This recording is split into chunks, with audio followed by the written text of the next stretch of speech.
رسولوں کے اعمال اور اس کا 8واں باب جو 40 آیات پر مشتمل ہے۔ اور ساؤل اس کے قتل پر راضی تھا۔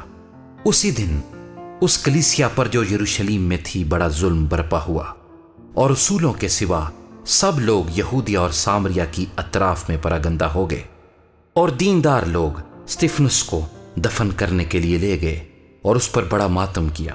اور ساؤل کلیسیا کو اس طرح تباہ کرتا رہا کہ گھر گھر گھس کر اور مردوں اور عورتوں کو گھسیٹ کر قید کراتا تھا۔ پس جو پراگندہ ہوئے تھے وہ کلام کی خوشخبری دیتے پھرے، اور فلپس شہر سامریہ میں جا کر لوگوں میں مسیح کی منادی کرنے لگا۔ اور جو معجزے فلپس دکھاتا تھا لوگوں نے انہیں سن کر اور دیکھ کر بلا اتفاق اس کی باتوں پر جی لگایا، کیونکہ بہتیرے لوگوں میں سے ناپاک روحیں بڑی آواز سے چلا چلا کر نکل گئیں، اور بہت سے مفلوج اور لنگڑے اچھے کیے گئے، اور اس شہر میں بڑی خوشی ہوئی۔ اس سے پہلے شمعون نام ایک شخص اس شہر میں جادوگری کرتا تھا، اور سامریہ کے لوگوں کو حیران رکھتا اور یہ کہتا تھا کہ میں بھی کوئی بڑا شخص ہوں، اور چھوٹے سے بڑے تک سب اس کی طرف متوجہ ہوتے اور کہتے تھے کہ یہ شخص خدا کی وہ قدرت ہے جسے بڑی کہتے ہیں۔ وہ اس لیے اس کی طرف متوجہ ہوتے تھے کہ اس نے بڑی مدت سے اپنے جادو کے سبب سے ان کو حیران کر رکھا تھا۔ لیکن جب انہوں نے فلپس کا یقین کیا جو خدا کی بادشاہی اور یسوع مسیح کے نام کی خوشخبری دیتا تھا، تو سب لوگ خواہ مرد خواہ عورت بپتسمہ لینے لگے۔ اور شمعون نے خود بھی یقین کیا اور بپتسمہ لے کر فلپس کے ساتھ رہا کیا، اور نشان اور بڑے بڑے معجزے ہوتے دیکھ کر حیران ہوا۔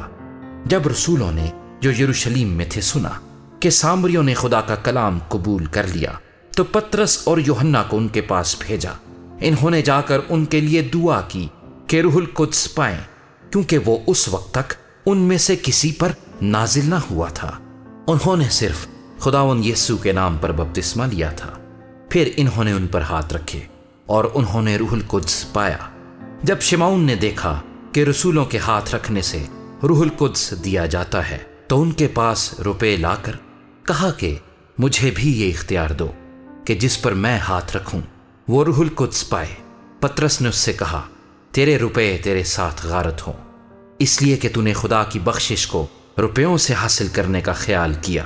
تیرا اس امر میں نہ حصہ ہے نہ بخرا، کیونکہ تیرا دل خدا کے نزدیک خالص نہیں۔ پس اپنی اس بدی سے توبہ کر اور خداوند سے دعا کر کہ شاید تیرے دل کے اس خیال کی معافی ہو، کیونکہ میں دیکھتا ہوں کہ تو پت کی سی کڑواہٹ اور ناراستی کے بند میں گرفتار ہے۔ شمعون نے جواب میں کہا، تم میرے لیے خداوند سے دعا کرو کہ جو باتیں تم نے کہیں ان میں سے کوئی مجھے پیش نہ آئے۔ پھر وہ گواہی دے کر اور خداوند کا کلام سنا کر یروشلیم کو واپس ہوئے، اور سامریوں کے بہت سے گاؤں میں خوشخبری دیتے گئے۔ پھر خداوند کے فرشتے نے فلپس سے کہا کہ اٹھ کر دکن کی طرف اس راہ تک جا جو یروشلیم سے غزہ کو جاتی ہے اور جنگل میں ہے۔ وہ اٹھ کر روانہ ہوا تو دیکھو ایک حبشی خوجہ آ رہا تھا۔ وہ حبشیوں کی ملکہ کنداکے کا ایک وزیر اور اس کے سارے خزانے کا مختار تھا، اور یروشلیم میں عبادت کے لیے آیا تھا۔ وہ اپنے رتھ پر بیٹھا ہوا اور یسایہ نبی کے صحیفے کو پڑھتا ہوا واپس جا رہا تھا۔ روح نے فلپس سے کہا کہ نزدیک جا کر اس رتھ کے ساتھ ہو لے۔ پس فلپس نے اس طرف دوڑ کر اسے یسایہ نبی کا صحیفہ پڑھتے سنا اور کہا کہ جو تو پڑھتا ہے اسے سمجھتا بھی ہے؟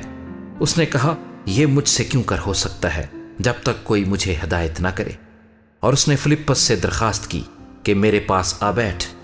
کتاب مقدس کی جو عبارت وہ پڑھ رہا تھا یہ تھی کہ لوگ اسے بھیڑ کی طرح ذبح کرنے کو لے گئے، اور جس طرح برا اپنے بال کترنے والے کے سامنے بے زبان ہوتا ہے، اسی طرح وہ اپنا منہ نہیں کھولتا۔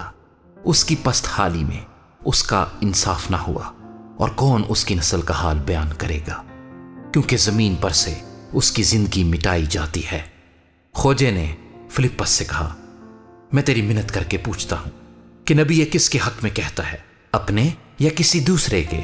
فلپس نے اپنی زبان کھول کر اسی نوشتے سے شروع کیا اور اسے یسوع کی خوشخبری دی، اور راہ میں چلتے چلتے کسی پانی کی جگہ پر پہنچے۔